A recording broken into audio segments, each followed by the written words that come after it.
Champions ট্রফিতে পরপর 2 match জিতেছে ভারত, কিন্তু এখনও সেমিফাইনাল পাকা হয়নি তাদের। খাতায় কলমে এখনও অপেক্ষা করতে হবে রোহিত শর্মাদের। কিন্তু কেন? বাংলাদেশ ও পাকিস্তানকে হারানোর পর ভারতের পয়েন্ট 2 ম্যাচে 4, তাদের নেট রান রেট 0.647। পয়েন্ট তালিকার শীর্ষে রয়েছে ভারত, দ্বিতীয় স্থানে নিউজিল্যান্ড, তাদের পয়েন্ট 1 ম্যাচে 2, নেট রান রেট 1200। 3 নম্বরে বাংলাদেশ, একটি ম্যাচ খেলে তাদের point 0, net run rate 0.408। Point তালিকার একেবারে শেষে আছে পাকিস্তান, 2 ম্যাচে 2টিতে হেরেছে তারা, তাদের পয়েন্ট 0, নেট রান রেট 1.087।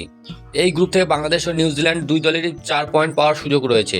সোমবার বাংলাদেশ ও নিউজিল্যান্ডের খেলা, সেই ম্যাচে যদি বাংলাদেশ জেতে তাহলে তাদের পয়েন্ট হবে 2, শেষ ম্যাচে পাকিস্তানকে হারালে 4 পয়েন্ট হবে তাদের। নিউজিল্যান্ড যদি আবার শেষ ম্যাচে ভারতকে হারায় তাহলে তাদের পয়েন্ট হবে 4।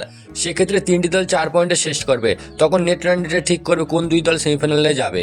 খাতায় কলমে সেমিফাইনালে যাওয়ার সুযোগ রয়েছে পাকিস্তানেরও, কারণ বাংলাদেশ যদি নিউজিল্যান্ডকে হারায় ও পাকিস্তানের কাছে হারে এবং ভারত যদি শেষ ম্যাচে নিউজিল্যান্ডকে হারায় তাহলে পাকিস্তান, বাংলাদেশ ও নিউজিল্যান্ড 3 দলেরই 2 পয়েন্ট করে হবে। সেক্ষেত্রে নেট রান রেটে ঠিক হবে ভারত ছাড়া আর কোন দল সেমিফাইনালে যাবে।